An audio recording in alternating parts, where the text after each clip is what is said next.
Bonjour à tous. Aujourd'hui, nous avons parlé d'un livre très intéressant intitulé Émile ou de l'éducation, écrit par Jean-Jacques Rousseau. Et aujourd'hui, nous avons un invité, c'est Valéria Celi. Bienvenue, Valéria. Merci Lucie et merci pour ton invitation. Ok.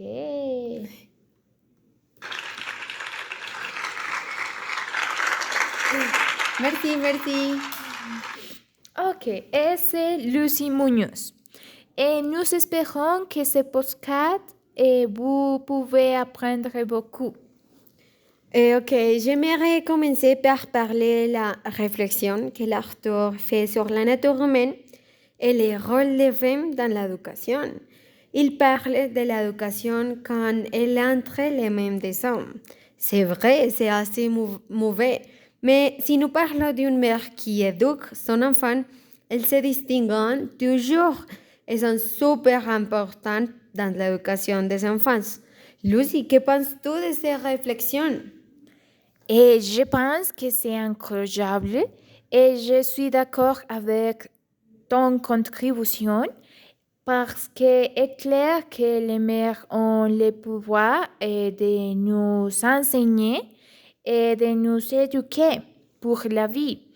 Et les pères sont assez impatients et les mères sont formées pour s'occuper des enfants dès la naissance. Tout à fait d'accord, Lucie, mais ces auteurs critiquent le manque d'autorité des mères par rapport au père, l'importance de l'influence maternelle dans l'éducation et le développement des enfants est fortement souligné. Oui. Et tu sais qu'on contribue à ton commentaire et il a dit que tout va bien quand c'est sous le contrôle de la nature, de la mer. Et un très bon exemple qu'il nous a donné est qu'il compare la croissance des êtres humains avec celle des plantes. Mais ici, il a dit que la nature revient toujours à son état naturel quand les croissants changement. Et c'est la raison que la nature a changé et a résistance l'influence de la vie humaine. Et il est vrai que chaque personne parvient à s'adapter à l'éducation et qu'il existe différentes formes de l'éducation et leur impact sur la société. Aussi, l'auteur a parlé de l'importance des institutions sociales pour améliorer le comportement humain.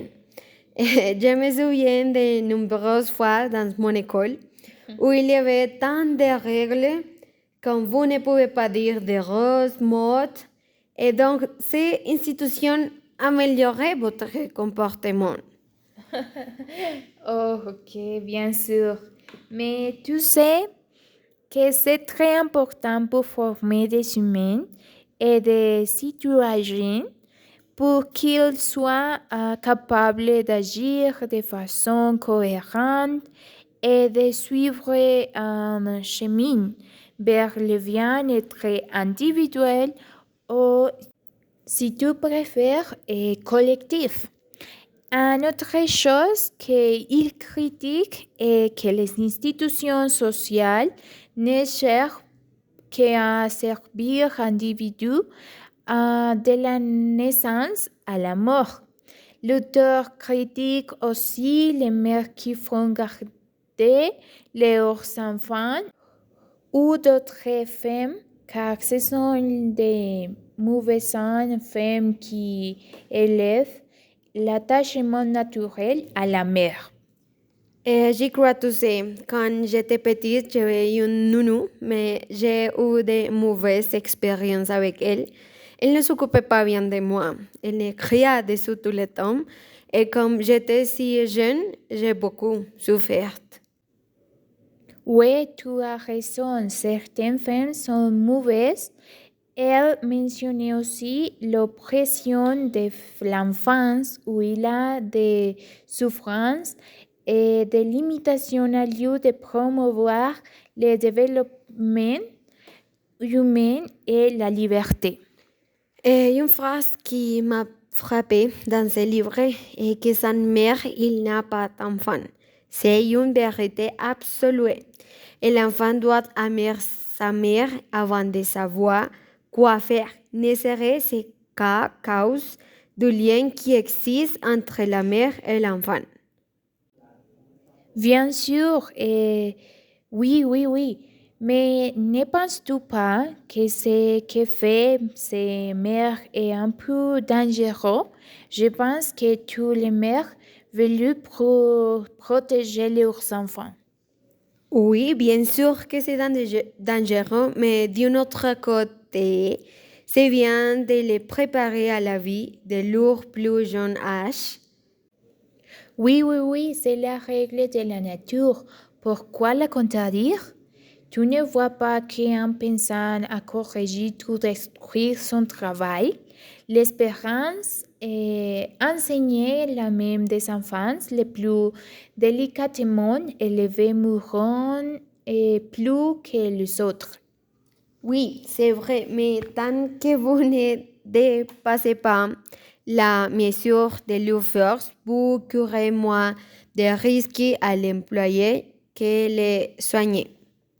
En effet, Bali, les personnes de la haute société ne seraient pas compétentes de cela.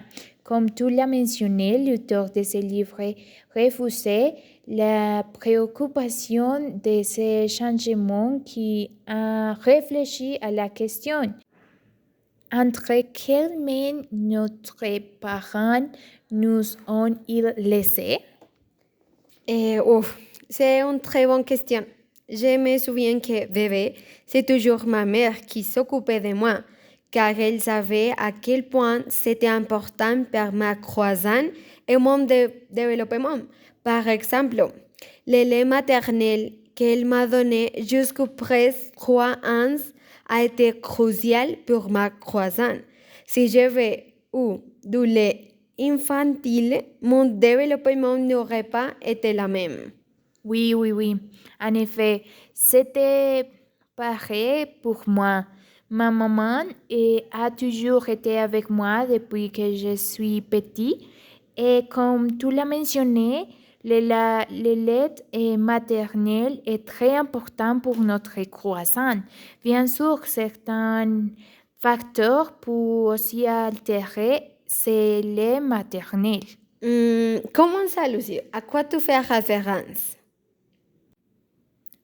Eh bien, la façon dont la mère se nourrit, son mollet, ses passions, ses vices, sa douceur et entre autres peuvent influencer avec le temps la vie de l'enfant aussi. Oui, totalement. Plusieurs experts l'ont souligné. De plus, tu me rappelles ce que le livre dit sur l'autorité.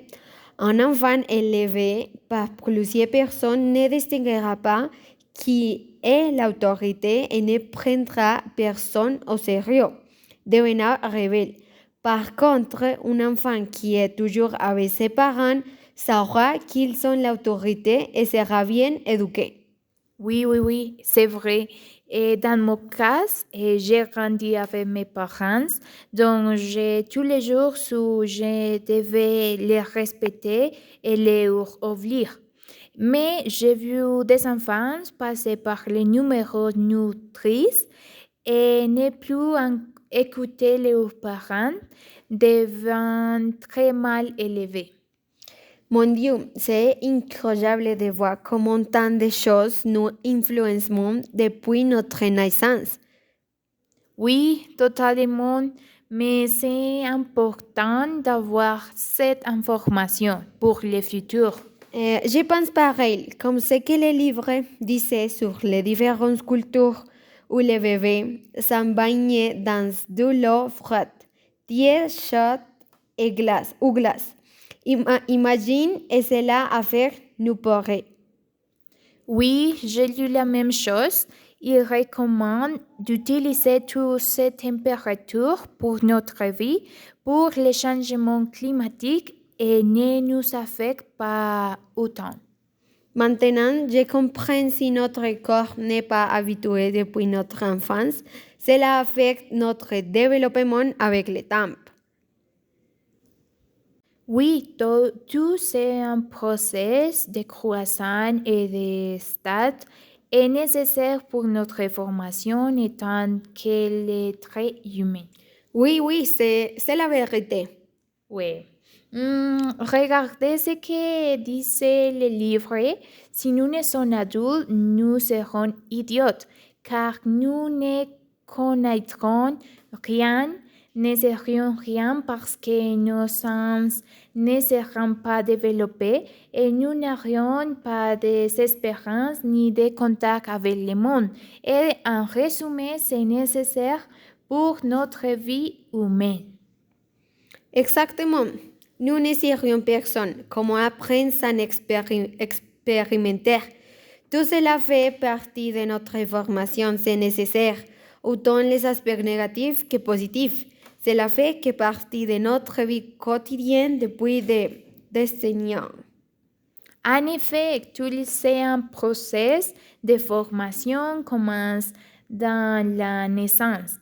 Avant de parler, d'attendre, de voir l'individu apprendre déjà. Avec le temps et acquiert des espérances qui lui permettent d'avoir des connaissances. Tout est un processus et doit être suivi étape par étape, sans précipitation, en acceptant les changements et les réussites. Nous apprendrons de tout cela. Lucie, il est important de préciser que cela ne se produit pas sous le monde chez les humains, mais aussi chez les animaux. Par de la même manière, bien sûr, que leur habitat est différent, mais leur formation commence dès leur naissance et ils acquièrent des connaissances avec le temps. Oui, complètement, je suis d'accord avec toi. En plus, j'ai trouvé super intéressant de savoir que les bébés communiquent de leur arrivée dans ce monde avec un langage universel, comprenant des sons sonores comme la babillage, de plus les rires, les cris et les gestes, permettant à la maman ou à la nourrice de comprendre et de converser avec le bébé. Le langage est toujours avec nous, comme l'a souligné Noam Chomsky, qui le définit comme une capacité innée de l'homme. Oui, cet auteur insiste beaucoup sur ce sujet, oui. Et tu sais, je pense que le langage nous a permis de marquer l'histoire de l'homme. À mesure que nous grandissons, nous changeons notre façon de penser, d'agir, de nous exprimer, de ressentir, de parler. En général, nous refermons de plus en plus sur notre même. C'est vrai, et le langage est présent en nous depuis notre naissance. Nos parents nous ont habitués à changer constamment. Alimentation, vêtements, façon de parler, d'agir, etc. Ils nous corrigent et nous changeons tout le temps. Oui, c'est se produit beaucoup dans les écoles où l'on cherchait constamment un modèle spécifique d'élever et à l'élever ne peut expresser naturellement ses idées, ne partager ses connaissances. Mais il y a des populations comme les paysans où tout cela ne les affecte pas. Ils expriment tels qu'ils sont sans filtre. Il n'y a pas d'erreur. Seulement de connaissances, ce qui les aide dans leur formation. Ils ont autonomie grâce à leur environnement et leurs coutumes. Je suis d'accord, Valérie. Et c'est un livre très intéressant et nous allons apprendre beaucoup. Oui. Oui. Aussi, ces populations est fascinante. Les personnes de ces manquent de personnes et ils sont authentiques et se semblent mi-vélo et très bénéfiques pour la formation des personnes. Oui. Oui, c'est ainsi que devrait être le monde entier que chacun exprime, parle ou donne son opinion librement, sans Oui. peur, en apprenant de chaque pas et en laissant de côté les insécurités. Lucie, tu es aussi capable que moi et les autres d'apprendre une langue. C'est ce que nous voulons. Il faut juste apprendre le processus et continuer à s'améliorer. Oui, je pense que oui. Pour conclure, je voudrais dire qu'il n'y a pas de précipitation pour apprendre quelque chose. Chaque personne a ses rythmes et pour acquérir les connaissances.